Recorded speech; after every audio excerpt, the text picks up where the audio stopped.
पहले जैसे भगवान बनाए गए थे कि अपने राम भगवान हो गए, हनुमान जी हो गए, कृष्ण भगवान हो गए, तो ये भगवान किस हिसाब से भगवान की उपाधि दी गई थी इनको? क्या चीज़ें होती है भगवान की गुण के अंदर? ये तो अलग-अलग देशों में, जैसे मान लीजिए जो यूरोपियन देश है या मिडिल ईस्ट है, जो है मध्य पूर्व के देश हैं, इनमें तो कंसेप्ट था नबी का। अगर भाई भगवान या अल्लाह का मतलब कोई दूत या आता है, वो पैगंबर कह दो, दूत कह दो, नबी कह दो, वो उसका रिप्रेजेंटेटिव आता है। हुँ, ये कंसेप्ट था वहाँ। उसके तहत ही जैसे हज़रत मूसा आए, फिर ईसा मसीह आया, फिर ये मोहम्मद आया। भारत में ये अवतार का कंसेप्ट हुआ। भाई जैसे विष्णु है, फिर उसका अवतार राम हो गया, कृष्ण हो गया, पहला अवतार। फिर अवतार को फिर वो भगवान मानना शुरू कर दिया। लेकिन ये सब आदमी थे, न कोई नबी वगैरह भी आदमी थे।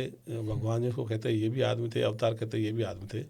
क्योंकि ईश्वर, अल्लाह, गॉड जैसी कोई चीज़ होती नहीं है, ये काल्पनिक बात। और ये धीरे धीरे मानव सभ्यता में घुसी कि भाई कोई न कोई सृष्टि को, ब्रह्मांड को बनाया होगा, चला रहा होगा, ऐसे कर करके। क्योंकि शुरुआत में भी नहीं थी ये। मानव सभ्यता में शुरुआत में तो प्राकृतिक शक्तियों को पूजते थे, जैसे जल देवता, वायु देवता, अग्नि देवता, सूर्य देवता, ऐसे पूजते थे।